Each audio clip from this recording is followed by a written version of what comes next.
کیا آپ جانتے ہیں وہ کون سی ایسی عورتیں ہیں جو اللہ کی رحمت سے رمضان میں بھی محروم ہیں، اور ایسی عورتیں جن کا روزہ اس سال بھی قبول نہیں ہوگا؟ کیا آپ کو یقین ہے آپ کا روزہ عرش الہی تک پہنچ رہا ہے، یا کہیں ایسا تو نہیں آپ کی 15 گھنٹوں میں پیاس اور سحر و افطار کی تمام مشقت صرف ایک فاقہ کشی بن کر رہ گئی ہے؟ ذرا ٹھہریں اور اپنے گریبان میں جھانک کر یہ سوال پوچھیں، کیا فائدہ اس خشک خلق کا جس کے پیچھے کسی کی غیبت ہو؟ کیا وزن ہے اس سجدے کا جس کے پیچھے والدین کی نافرمانی ہو؟ اور کیا حقیقت ہے اس تقوی کی جو موبائل کی اسکرین پر ڈھیر ہو جائے؟ آج میں آپ کو ان بد نصیب عورتوں کے بارے میں بتانے جا رہی ہوں جن کے روزے ان کے منہ پر مار دیے جائیں گے۔ جی ہاں، یہ وہ عورتیں ہیں جو بھوکی تو رہتی ہیں مگر ان کا نام قبولیت کی لسٹ میں نہیں بلکہ گناہگاروں کے رجسٹر میں لکھا جا رہا ہے۔ استغفر اللہ۔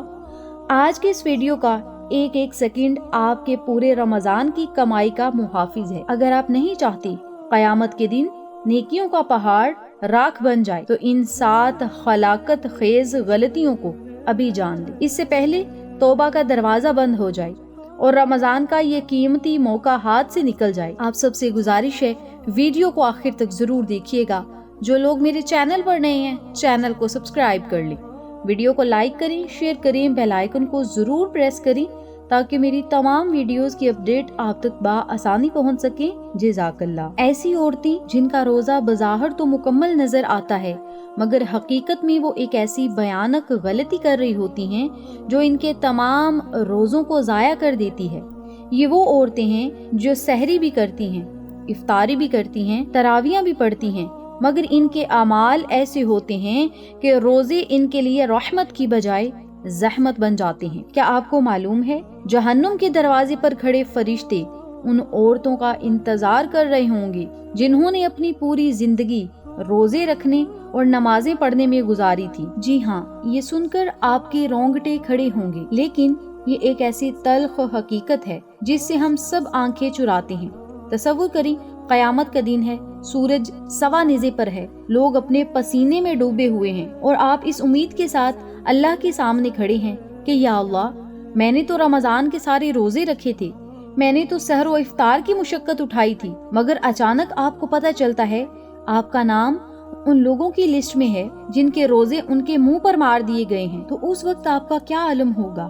وہ کون سی ایسی عورتیں ہیں جن کا روزہ اللہ کے ہاں ایک گناہ بن کر پہنچتا ہے، اور وہ کون سی 2 مزید ایسی چھپی ہوئی غلطیاں ہیں جو نیکیوں کے پہاڑ کو راکھ کے ڈھیر میں بدل دیتی ہیں؟ آج میں آپ کو وہ سچ بتانے جا رہی ہوں جو شاید آپ کی روح کو تڑپا دے۔ اگر آپ چند منٹ نکال کر یہ باتیں سن لیں تو میں یقین سے کہتی ہوں آپ کا یہ رمضان آپ کی زندگی کا سب سے بہترین اور آخری توبہ والا رمضان بن جائے گا۔ نمبر 1، جو آج کل ہر مسلمان، ہر جوان، ہر بوڑھا، ہر بچہ یہ غلطی کرتا ہے، وہ ہے سوشل میڈیا کا فتنہ۔ یہ پہلی غلطی ہے جو آج کل ہمارے گھروں کی تنہائیوں میں پل رہی ہے اور خاموشی سے ہمارے ایمان کی جڑوں کو کاٹ رہی ہے۔ یہ وہ فتنہ ہے جسے ہم انٹرٹینمنٹ یا وقت گزاری کا نام دیتے ہیں۔ ہم روزے تو رکھ لیتے ہیں لیکن ہماری نظریں اسی سکرین کے سامنے آزاد رہتی ہیں۔ ذرا سوچیں، آنکھیں جنہیں سحری کے وقت اپنے خالق کے سامنے شرمندگی سے جھکنا چاہیے، اگر وہی آنکھیں چند سیکنڈ بعد سوشل میڈیا کی ریلز اور ویڈیوز میں نامحرموں اور غیر اخلاقی مناظر کو دیکھنے میں مصروف ہوں تو کیا اس روزے کی وہ روح باقی رہتی ہے؟ حیا صرف لباس کا نام نہیں، حیا آپ کی نظر کے جھکنے اور آپ کی سوچ پاکیزہ رہنے کا نام ہے۔ اگر آپ کا انٹرنیٹ پیکج آپ کو اللہ سے دور کر رہا ہے تو جان لیجئے آپ کا روزہ ایک ایسی پیاس ہے جس نے آپ کی روح کو سیراب نہیں کیا۔ نمبر 2، والدین کے ساتھ بدتمیزی اور سخت لہجہ۔ یہ وہ غلطی ہے جو ہمارے تمام نفل عبادتوں، تسبیحات اور روزوں کو ایک پل میں بیکار کر دیتی ہے، اور وہ ہے اپنے والدین کے ساتھ ہمارا لہجہ اور رویہ۔ بہت سی خواتین سحری میں تہجد پڑھتی ہیں، قرآن کی تلاوت میں گھنٹوں گزارتی ہیں، لیکن جو ہی ان کی ماں انہیں کسی کام کا کہتی ہے تو ان کے ماتھے پر بل آ جاتے ہیں۔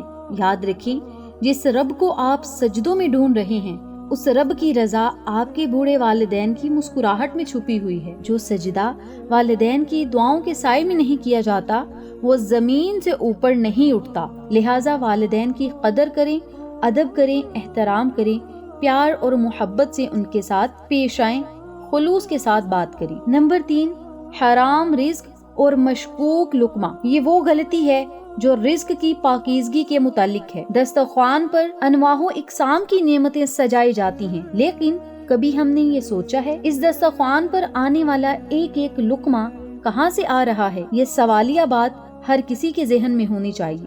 کیا وہ مال جو اس کھانے کو خریدنے میں استعمال ہوا وہ مکمل طور پر پاک ہے؟ اللہ تبارک و تعالی طیب ہے اور وہ صرف پاکیزگی کو ہی قبول فرماتا ہے۔ جس جسم کی پرورش حرام مال سے ہوئی ہو اس کی پکار آسمان کے پردے نہیں چیر سکتی۔ نمبر 4، جو عورتوں میں بہت خاص علامت پائی جاتی ہے، غیبت اور زبان کی بے لگامی۔ ان تباہ کن غلطیوں میں چوتھی اور سب سے ہولناک غلطی وہ ہے جسے ہم اپنے معاشرے میں محض باتوں میں وقت گزارنا سمجھتے ہیں، مگر حقیقت میں یہ آپ کے پورے سال کی عبادت پر وہ خودکش حملہ ہے جو سب کچھ ایک پل میں راکھ کر دیتا ہے۔ ہم میں سے اکثر خواتین یہ سمجھتی ہیں اگر ہم نے سحری کر لی، شدید پیاس میں بھی پانی کا ایک قطرہ خلق سے نیچے نہیں اتارا اور مغرب تک بھوک برداشت کی تو ہمارا روزہ عرش تک پہنچ گیا۔ لیکن ذرا ٹھہریے، آپ کا پیٹ تو خالی ہے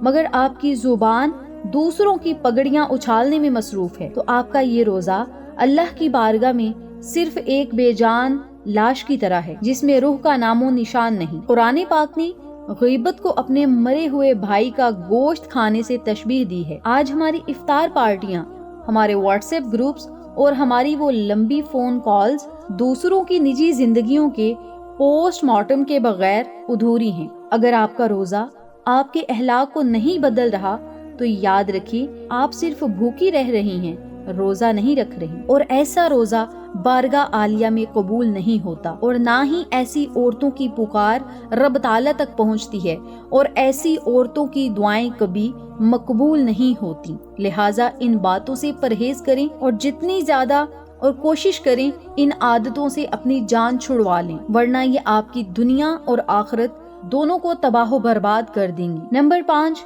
حسد اور کینہ، یعنی دوسروں کی خوشی دیکھ کر دل کا جلنا۔ اکثر دیکھا گیا ہے جب ایک خاتون بہت زیادہ عبادت گزار بن جاتی ہے تو شیطان اسے تکبر اور حسد میں مبتلا کر دیتا ہے۔ میں تو اتنی نیک ہوں مگر فلاں عورت کے پاس اتنی آسائشیں کیوں ہیں؟ اللہ پاک اس وقت تک آپ کی دعائیں قبول نہیں فرماتا جب تک آپ کا دل دوسروں کے لیے صاف نہ ہو۔ جو زمین والوں کو معاف کرتا ہے آسمان والا اسے معاف کر دیتا ہے۔ لہٰذا اپنے دلوں کو صاف کریں اور کوشش کریں جس نے آپ کے ساتھ برا کیا اسے معاف کر دیں تاکہ رب تعالیٰ آپ کی تقدیر، مقدر اور نصیب کا فیصلہ کر سکے۔ نمبر 6، چھٹی غلطی، نفل عبادتوں کی خاطر فرض کو قربان کر دینا۔ ایک خاتون پوری رات جاگ کر تہجد پڑھتی ہے، تسبیح پڑھتی ہے، لیکن جو ہی فجر کی اذان ہوتی ہے وہ سحری کھا کر سو جاتی ہے، اس کی فجر کی نماز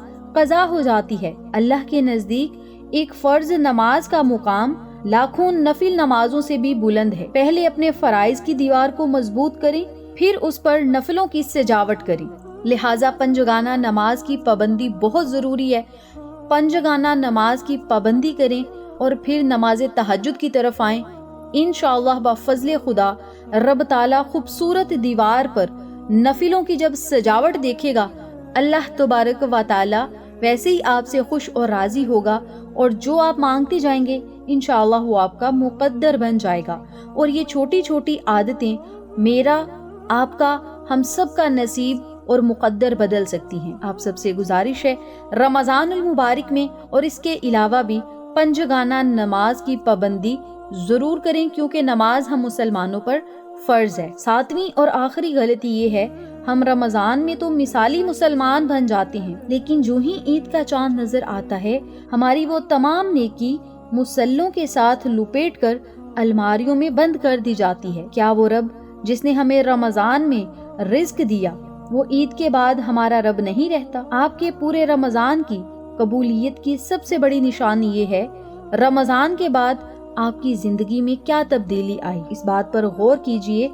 اور رمضان المبارک گزرنے کے بعد بھی اپنے تعلق، اپنے کنیکشن اپنے رب سے جوڑے رکھیں۔ جب تک آپ کے کنیکشن، آپ کے دل کی تاریں، آپ کے دماغ کی تاریں، آپ کے روح کی تاریں اللہ کے ساتھ جڑی رہیں گی، آپ کو کوئی مشکل مصیبت نہیں آئے گی اور نہ ہی آپ غربت کا شکار بنیں گے، نہ ہی قرضوں کے بوجھ تلے آپ دبے رہیں گے اور نہ ہی بیماریاں آپ کو گھیریں گی۔ میری پیاری بہنوں اور میرے پیارے بھائیوں، ان باتوں کا مقصد کسی کی دل آزاری نہیں بلکہ خود کو اس بڑے نقصان سے بچانا ہے۔ اللہ پاک آپ کو اور مجھے ان تمام غلطیوں سے بچنے کی توفیق دے۔ اس پیغام کو صدقہ جاریہ سمجھ کر دوسروں تک پہنچائیں۔ کیا پتہ آپ کی ایک شیئرنگ کسی کی زندگی بدل دے۔ کامنٹ باکس میں انشاءاللہ لکھ کر اپنے اس عہد کا اظہار کریں۔ اس بار آپ کا رمضان ضائع نہیں ہوگا۔ انشاءاللہ پھر کسی نئے وظیفے یا اچھی معلوماتی ویڈیو کے ساتھ آپ کی خدمت میں حاضر ہوں گے۔ تب تک کے لیے اجازت دیں۔ اللہ نگہبان۔